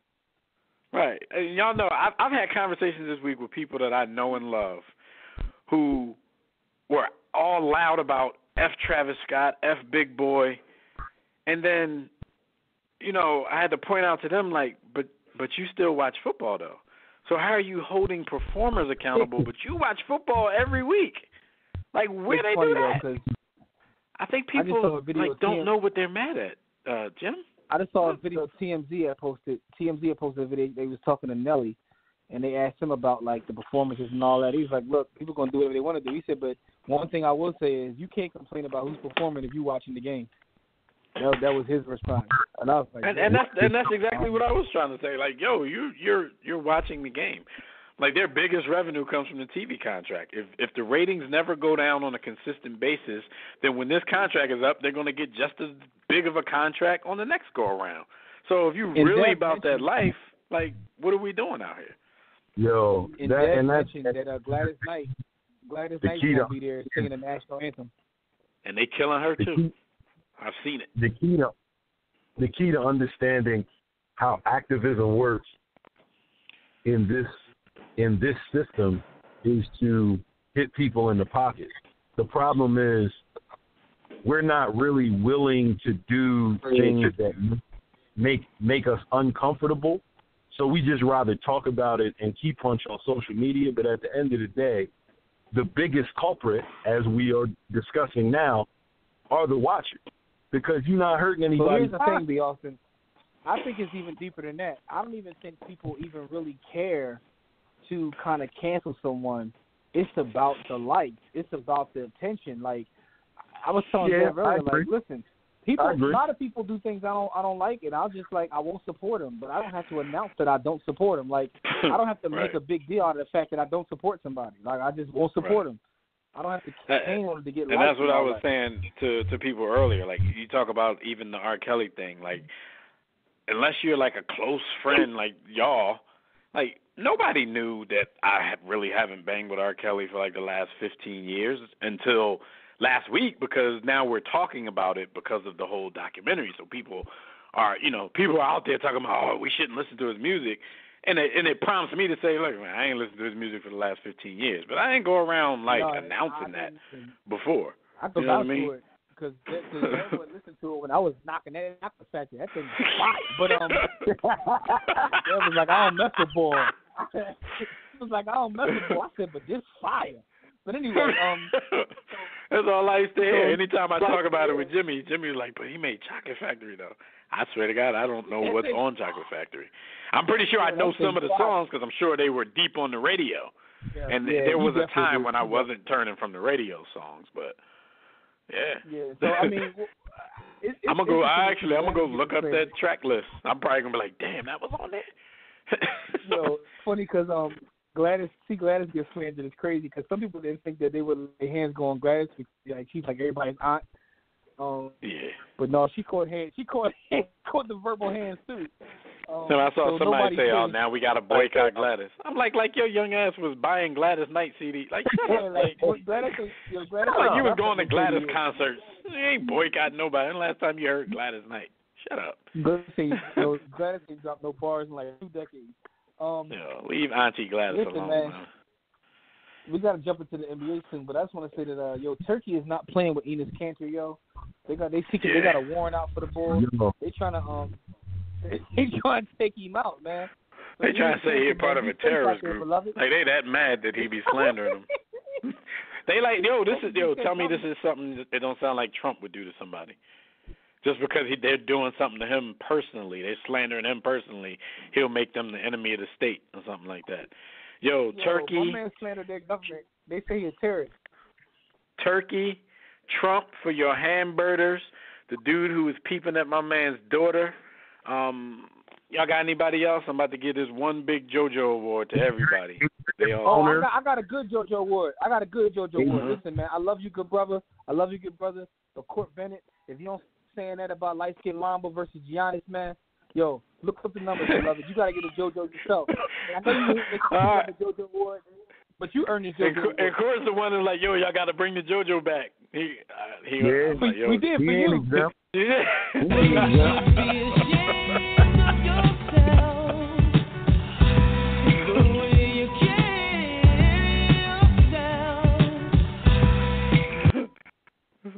Hey, Court, that's what love, man, but you bugging though, B. You can ride the light skinned Mamba train all you want to. All right, before we go out on that basketball topic, Jim, just real quick, birthday shout-outs, D-Wade, Jeremy Roenick. Rest in peace, birthday shout-out to the greatest, Muhammad Ali, Don Zimmer. The funny thing, Don Zimmer did so much in his baseball career, player and manager, but you only remember Don Zimmer for Pedro Martinez slamming him when he was an old dude. And also, R.I.P. birthday shout-out to Customato. I got to finish this mic book, man. Shutdown got me bugging because I don't be in the car like that no more. But happy birthday to all of these people out there. Let's go. Got to talk about Jimmy's favorite player before we get out of here. Yeah, man. Yo. I don't even know what to say right now, man. NBA Rap is brought to you by Digital Extreme Technologies, digitalextremetech.com, 26205-4203. Look them up, but we got to talk about basketball. We'll just go a couple of minutes over, but we'll be all right. Yeah. All I want to say is this, man. First of all, the players this week are Kawhi Leonard and Donovan Mitchell, which are interesting because there's only one player of the week, or it should be. So how the two other cats get the player of the week, I don't know. It is weird because how is dude on this kind of tear and they're giving player of the week to somebody else? Before we left, we just wanted to talk about the tear that James Harden is on, and I just want to give some historical context to it because he's making history. Even in a losing effort against the Nets, he made history. He had 58 points in the overtime loss to the Nets. 2 days prior to that, he dropped 57 on the Memphis Grizzlies. His 58 were the most that he scored this season, and is too shy of his Rockets franchise record of 60. Now, combined with the Monday game, he scored 115 points in his past 2 games. That's tied for third most in a 2-game span in the last 30 years. Of course, Kobe Bryant and Michael Jordan both had 118-point runs, but one of those was an 81-point game by Kobe to get him to that total. Also, in those 2 games, he made a combined 33 field goals, none of which was assisted. We talked about this in the chat earlier. Like, James Harden is such an ISO player that none of his baskets are ever going to come off assists, because even if you pass it to him in a good place, he going to dribble. He going to go tween at least 6 times and then do a move. Even if you gave it to him like Magic gave it to Worthy on the fast break, 2 steps from the basket, he's going to find a way to dribble you out of your assist. He's the only player in the past 20 seasons to have multiple games of 16-plus field goals, all of which were unassisted, let alone only one to do it in consecutive games. Also, in his past 20 games, he's averaging 41.2 points per game. According to Elias Sports Bureau, only 4 other NBA players have averaged at least 40 points in a 20-game span. Rick Barry, 22, Kobe Bryant, 23, Elgin Baylor, 33, and this is just disrespectful to the whole sport of basketball. Wilt Chamberlain did it 515 consecutive games. No human being can do that. It's like after saying that, like you don't even want to say nothing. All right, he now has 13 50-point games in his career, passing LeBron for the most among active players. And last but not least, he scored 30 points in 18 consecutive games. He broke Kobe's record of, I believe, 15 or 16 that he had, the longest overall since Wilt Chamberlain. So let me say that. Everything is since Wilt, because you can't really count Wilt, man, because Wilt is like Sasquatch. Wilt don't really exist. We're running a little late. I just want to get y'all quick thoughts before we go on all of these, on what this dude, the history he's making, man. I watch every game, and I don't even know I want to hate the boy so bad because he cheats, but at the same time, I've never seen anything like this, and it just makes me think about like the great players that have played, and I wonder how they were fair. It's like what would it look like if Kobe had got a chance to play in the D'Antoni system, or Mike got to play in the D'Antoni system? Can I give you one more crazy one, B, before you answer? He has 50 games in his career where he has more free throw attempts than the whole opposing team. Go ahead. This is a perfect case where if we really want to be objective, we can't hate the player. You have to hate the game. And there's a level of me that has lost a slight amount of appreciation for his game, but I have to acknowledge his greatness, because I feel like with his skill set, he would transcend eras, and I feel like he could do this in multiple eras, probably not to this level and this easy, but his skill set is amazing. Like, there's no denying that this dude is great, and he's making a case. I think he plays dumb, though. And great scorers with the green light always play, some extent of dumb, but I think his game is just way dumb. Like, well, you know what? And you're saying, we got it. You know what, Dan? Except for the little things he does to get away with the refs. That's brilliant. That's genius. No, it is. But his game is dumb. We have to acknowledge like the way the system fits his game. It's a perfect storm, because when he's playing and he gets the ball, he's going to get past the first guy.